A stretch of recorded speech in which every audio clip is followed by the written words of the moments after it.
guess good afternoon or good evening, depending on when you're listening to this podcast. Welcome into Where the Game Lives On, the official podcast of the Missouri Sports Hall of Fame. I started off quoting the Truman Show right there. Isn't that where he says, if I don't see you, good afternoon, good evening, and good night.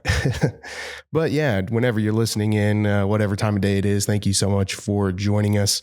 I am your host, Noah Tucker. I am actually doing something a little bit different today. We've got a solo special podcast episode. So if you don't like hearing my opinions, you might want to just tune out to this one. But our CEO, Executive Director, Byron Shive, along with Taylor Frederick, the backup QB, they have been in Phoenix for the men's Final Four and are traveling back to the 417 today. So we're trying things out today, doing some things a little bit differently with the solo podcast. So we'll see how it goes. I tell you what, though, I'm dragging this morning. I need to get a little bit more of this coffee in me. I'm drinking one of these nitro cold brews. I always give Byron some grief on the podcast because he likes to drink the energy drinks. The guy drinks like 5 or 6 of them a day. I think he's immune to caffeine at this point, but I don't have any room to talk today. I've got the coffee. I think that thing's got like 300 milligrams of caffeine, but it's much needed. Hopefully it continues to kick in throughout the length of the episode. But thank you for joining us again. Day of release here for this episode is April 10th. We're going to jump off here with some recap of the Champions Gala. In case you missed it, this was the event that the Missouri Sports Hall of Fame hosted last Thursday. We had Peyton Manning, who came into town. We had the event over at University Plaza Hotel and Convention Center. He was here to help support the Hall of Fame and raise money for our charitable partners for the event, Champions Committed to Kids and Special Olympics Missouri. It was quite the night. It was a very memorable experience, I would say, for a lot of people. It was a really fun event. It was set up as a Q&A with Peyton. We spoke with him on several interesting topics. There was also a VIP reception where people who decided to get that VIP ticket actually got their picture taken with Peyton. Very interesting to see those interactions. People very in awe, very surreal moment for sure. But just cool to see, this guy who is so known in the sports world and obviously is in that GOAT conversation for a QB interact with, just everyday folk, but more so interact with some of these charitable organizations, interacting with the champion athletes from Champions Committed to Kids. It was a really, really cool event. Obviously, it was highlighted by that Q&A session with Peyton. Let's take a look back at some of the interesting comments, the funny things, motivational things that he said during that Q&A. He is Peyton Manning.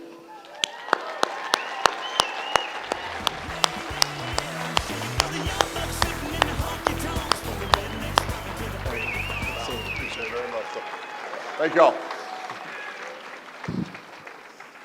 Thank you. Yeah, fun way to grow up. Cooper's 2 years older than me. Eli's 5 years younger than me. Being the middle child, I felt it was great. I had an older brother who picked on me, beat up on me a little bit. I felt I needed to do those same things down to Eli. We were big kids. Cooper was 12 pounds, 3 ounces at birth. I was 12'1". Eli was only 10 pounds. We thought something was wrong with him. Became a social legend at Ole Miss, if that makes sense to anybody in this room. Played against him 3 times. I have to admit, we really didn't enjoy that much because you pull hard for your brother and you want to win for your team, but it was tough on my parents. I mean, they were going for Eli, I understand that, but. That you actually coached your son in some flag football. Have you given that up yet, or you? Oh, no, we're playing tackle now. I'm the assistant offensive coordinator. Okay. So if you didn't have a chance to attend, definitely keep an eye out. It's possible that there's more events like this, Champions Galas, that could happen in future years. And obviously, it's a really cool concept, right? Bring in a top tier person in their field. kind of speak with them about, various things. And, also it's a great cause, helps raise money for local charities, which is really cool. And we look forward to possibly seeing that in the future here at the Hall of Fame. We will jump into some sports news. On Monday night, UConn secured the national championship in the men's Final Four, ending March Madness. They go back-to-back with the national championship with that victory, a 75-60 win over Purdue. If you didn't watch the game, there were some interesting things that happened, but for the most part, I really thought UConn, they kind of controlled the game for the majority, buzzer to buzzer. First team to go back to back in 17 years. It's definitely not a small feat whatsoever. That's a pretty tough thing to do. And I think they did it with what could arguably be a less impressive team than what they had last year.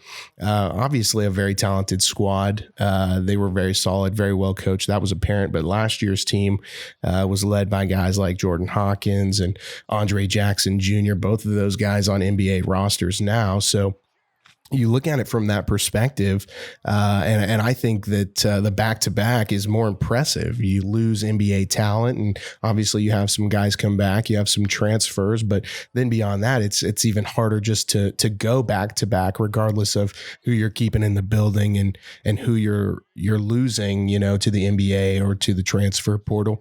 And I don't think they really wavered all year. They were one of, if not the best team in the country all year long. You get to the Big East tournament, and regardless, they secure the 1 seed in the tournament, and then really they cruised through the entire tournament. If you ask me, I don't think you see that very often. It takes a heroic effort or maybe a fourth quarter, comeback at some point along that run. But that really wasn't the case for them. Every victory in the NCAA tournament for them was a double-digit victory. I think their closest game was maybe Bama in the Final Four. Let's look back here if we can find it at what those scores were. They beat Stetson in the first round, 91-52. No surprise there. And then a double-digit win against Northwestern. They win big 30-ball against San Diego State. Then they had that 30-0 run in the Elite Eight against Illinois. End up winning that one 77-52. And Bama, the closest game, a 14-point game there to go to the national championship. And then, you look around the room and you're like, holy cow, we're back in the national championship. We have a chance to actually do this. I think people were ruling them out. The bracketology, everybody was saying, oh, UConn's not a smart pick because, nobody has gone back to back in a really long time. But that's the unpredictability of the tournament, right? That's the nature of the tournament itself. And they go up against a really good Purdue squad, obviously led by Zach Edey, who had a really, really great game. I don't remember the stat line off the top of my head, but I want to say he had like 30 points, 17 boards, something like that. And we've said it on this podcast for several weeks that we thought if there was a year for Purdue to win it, it was this year.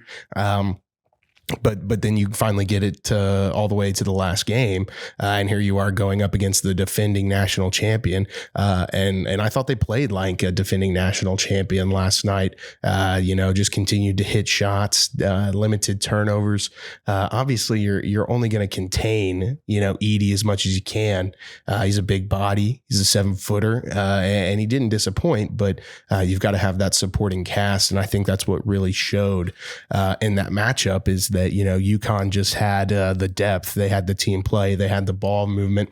And it really looked like, despite maybe a few stretches, there was really fluidity in their offense throughout the entire game. They continued to put pressure on Purdue from buzzer to buzzer. And That's reflected in the final score of 15.75 to 60 victory. So you can't rule out, a defending national champion just because it is harder to do. They were the best team in the country, I think. That was debatable throughout the season. Obviously, Houston had a really good year. Purdue continued to be dominant throughout the year. But UConn was always in that conversation. They were always, hey, keep an eye out for them. They've been there. They've got a lot of guys in that building that have made that run. And it showed. It showed, definitely. It's not an easy feat to win, 5-6 consecutive games in a row. And they did it with, I don't know if ease is the right word, but they definitely, showed that they were the defending champ and they were here to continue to be seated at the top of the board. So congratulations to them. Also, speaking of March Madness, congratulations to the winner of the Missouri Sports Hall of Fame Bracket Challenge. Thank you to everybody who entered. It's something really fun that we enjoy doing, kind of keeping an eye on folks who enter. But Ringo Williams, congrats to you, man. You had the best bracket in our Hall of Fame Bracket Challenge, had UConn winning it all. And ended up picking 65% of the games correctly, including that national championship matchup, had UConn playing Purdue in the national championship. And had UConn coming out on top. Definitely a much better bracket than myself or Byron. We talked about it last week. If you missed that episode, go back and take a listen to that. We both thought our brackets were looking pretty good going into the second weekend of the tournament. And then they just fell apart, as most people's do. So congratulations again to Ringo Williams. In other news, perhaps bigger news, staying with the college basketball theme, the women's national championship game, Iowa, South Carolina. It was a heck of a game. Came down to the last few minutes there of the fourth quarter. Obviously, anything can happen when you have Caitlin Clark, but South Carolina goes undefeated on the season and wins that national championship. That is possibly a dynasty in the making, I guess. But the interesting news from it, many of you have seen it, the national championship game set a record for highest viewed basketball game on ESPN ever. I think the number was like 18.7 million, something like that. Crazy to think, but I think it's just exemplary of kind of what the women's game has really been doing this year in terms of, gaining more of that recognition and having those big name players like Clark and Becker and the Cardoza girl. It was just really, really competitive. A lot of really, really good teams when you got down to the Elite Eight, the Final Four there. And people were invested. You've probably seen the shirts that have been going around. It says something along the lines of everybody watches women's sports. Well, the numbers don't lie. Obviously, the championship game there for the women's outdid viewership for the men's Final Four games on Saturday. Haven't seen the numbers yet on the national championship game on Monday night, assuming they could possibly be higher. But if you didn't notice too, the men's game was on like 30 different channels. No, but seriously, I think it was on like TBS and TNT and True TV. I don't know. I still could be missing some, but I think that's really awesome for the women's game to kind of get that publicity, especially with, the star-studded players that we're seeing, at some of these blue blood schools right now, right? It's pretty cool. Obviously everybody is already saying Caitlin Clark changed the game. And I think that she's kind of, been the lead on this in terms of getting people interested in the women's game. And that Final Four was really competitive. You had a lot of really good schools in there. Obviously, NC State made a really good run there to the Final Four in the women's bracket, both men's and women's, obviously. But in the women's, they ended up running into South Carolina there in the Final Four. But it was just a really entertaining tournament. And I think it's just really cool to see the women's game get that kind of traction. And obviously now, everybody's going to say, can South Carolina continue their success? And what's the future look like for Caitlin Clark? I think she's, nothing shy of a shoo-in for the number 1 overall pick in the WNBA draft that'll be coming up. But she's got a bright future ahead of her. People, have been questioning the Big 3 contract with Ice Cube's team and all kinds of things like that. But either way, I mean, she's going to be an advocate for the women's game, and it's going to be interesting to see, where her game, where her abilities can take, not only her but the women's game in general. Keeping up with the theme of college basketball, something that we're definitely going to have to talk to Byron about when he gets back on set, perhaps next week, will be the news of John Calipari. Pretty interesting coming out of Arkansas there earlier this week. Fayetteville announced that they were narrowing in on a deal with him to make him the next head coach of the Razorbacks. And you talk about leaving a blue blood program there at Kentucky. I think he probably, created the design for the one and done, had several big name guys who came through there and ended up going to the league just a year later. And now, changing course. Obviously, they get beat early on in the tournament with that upset against Oakland. But that's the landscape of college athletics. We talk about it all the time on here. Things are always changing. And at the end of the day, it's a business, right? And Calipari has had tremendous success, with producing NBA talent, producing winning seasons, coach of the year, national championships, all that stuff. But going to be a new setting for him in the 2024-25 season. So we'll be intrigued to see Byron's reactions and obviously the subsequent news that will be coming out in the coming days as we take a look at who's Kentucky going to go after now for their head coaching vacancy and things like that. Definitely going to have, all kinds of buzz and rumors of who they'll be going after. Obviously, the number one person that people are talking about right now is UConn's head coach, Dan Hurley, which, I don't know. Do you want to make that jump from two-time defending national champion to to a Kentucky? I don't know. I would say probably not. He's so well established now, being the first, team to go back to back in men's basketball with a national title in over a decade. That's pretty impressive. And I think if you're asking me, I think that this title right here probably puts UConn as the front runner for the blue blood of college basketball right now in the modern era. I mean, it's a tough feat, and he's created a machine now. So why would you just leave that behind and go take a new job? Who knows, right? We're gonna see. I think there's going to be several prospective coaches that are going to be fighting for that job. It'll be interesting to see where it goes. But obviously, big news both for the Arkansas Razorbacks and Kentucky Wildcat programs as they are changing directions with the coach at the helm. So we'll keep up on that news, and we'll get Byron's reactions when he's back in studio next week. We're going to shift gears now. I want to talk a little bit of the NFL draft that's coming up. Obviously, it's still a few weeks away, but my goodness, we're in the heart of just the mock draft season and the analysis and all this crazy stuff. It's always wild to me. I mean, obviously football is king, but even in the off season, that's the next question. Who's the next big name to come out of the draft? What are the strategies of different organizations for how they're going to be filling the holes that they feel like they have, really to, help build contending teams, to win a world championship. Everybody's talking about Caleb Williams right now, and obviously the Bears have moved on from Justin Fields, who's now going to play for Pittsburgh.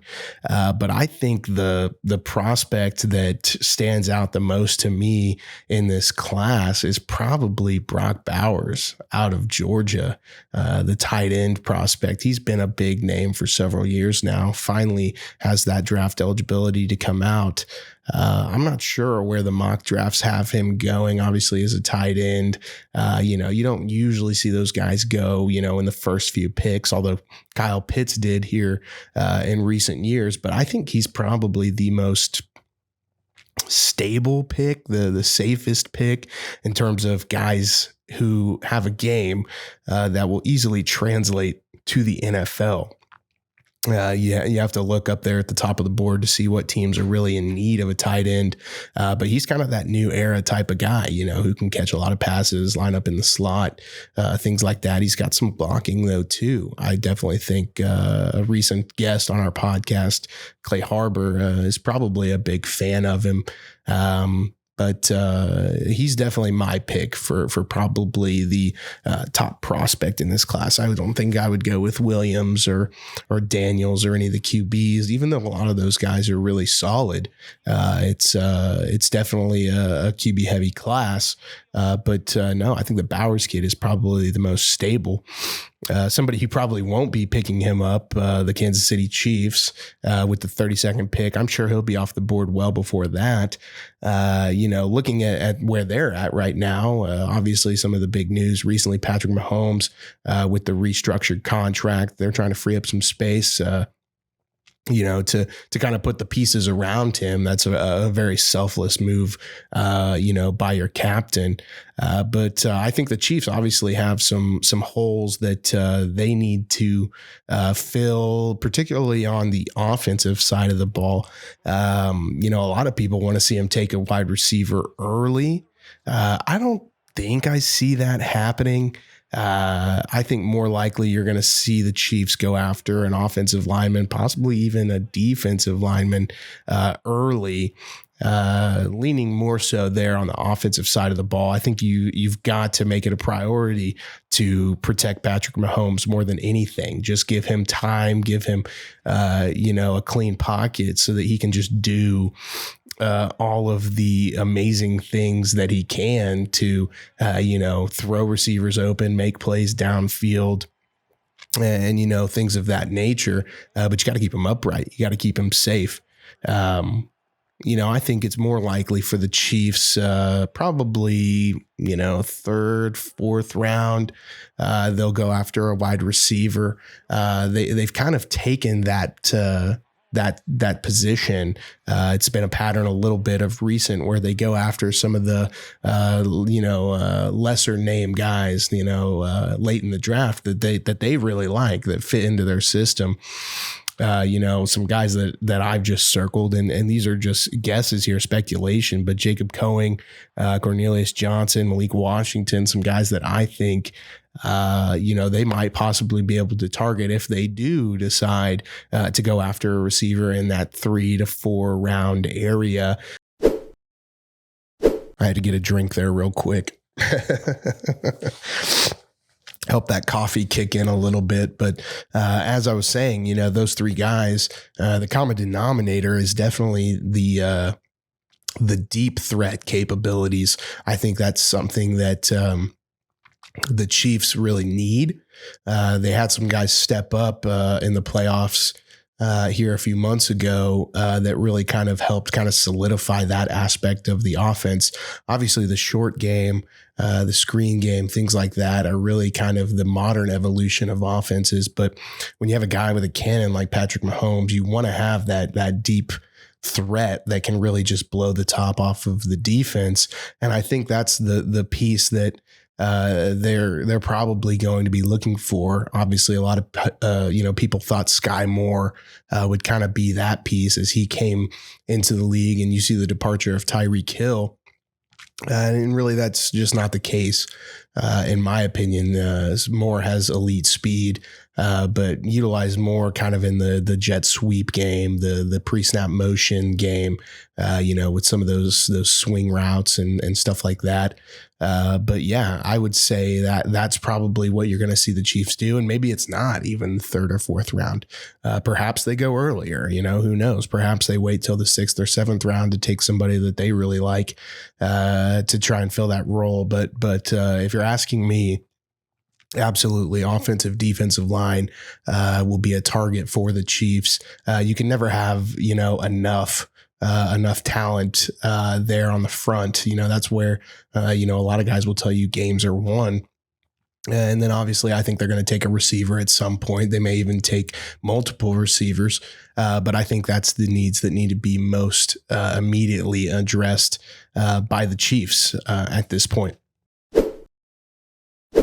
So a lot of big things going on in the sports world right now. We've got the NFL draft coming up.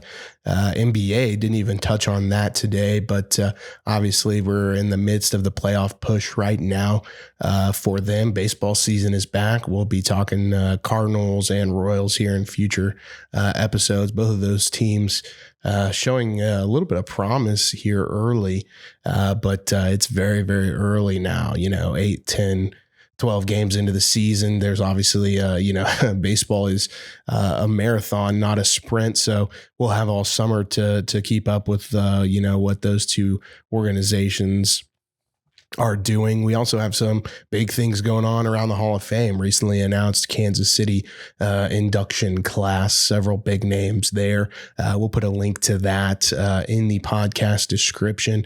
That class is probably highlighted though by the likes of Eric Hosmer, also Tom Watson, already an inductee of the Hall of Fame, now going to be named a legend. If you are a regular on the podcast here, obviously you're familiar with the Missouri Sports Legends. It's the highest honor that we bestow on an athlete or coach, broadcaster here in the state of Missouri. Watson will have his bust now a part of Legends Walkway at the Missouri Sports Hall of Fame. That bust will be unveiled at the enshrinement ceremony on May 19th at Union Station. So really exciting class there. Several other things we've got going on.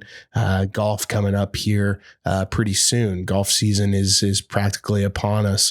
And we start off here pretty soon with golf at Lake of the Ozarks at Old Kinderhook. Interested in that, feel free to give us a call. We can reach out, get you set up with a team there as well. But if you've made it this far in the episode, thank you so much for joining us. We tried something a little new, a little solo set today with myself, just kind of giving my opinions on some of the latest in sports news. But feel free to drop a review, leave some comments, tell us how we're doing. Hey, if you think we do a bad job, feel free to tell us that too. But we have new episodes every Wednesday on Apple Podcasts, Spotify, and also YouTube. If you want to stay up to date on everything at the Hall of Fame, from inductees, latest things we've got going on, giveaways, obviously renovations to the Hall of Fame. We mention that from time to time. Stay updated on anything that's going on by following us on our social medias. We're on all platforms right now. And thank you so much for joining us. We'll have a new episode next week. We look forward to breaking down the latest in sports news with you, and we will see you next time on another episode of Where the Game Lives On.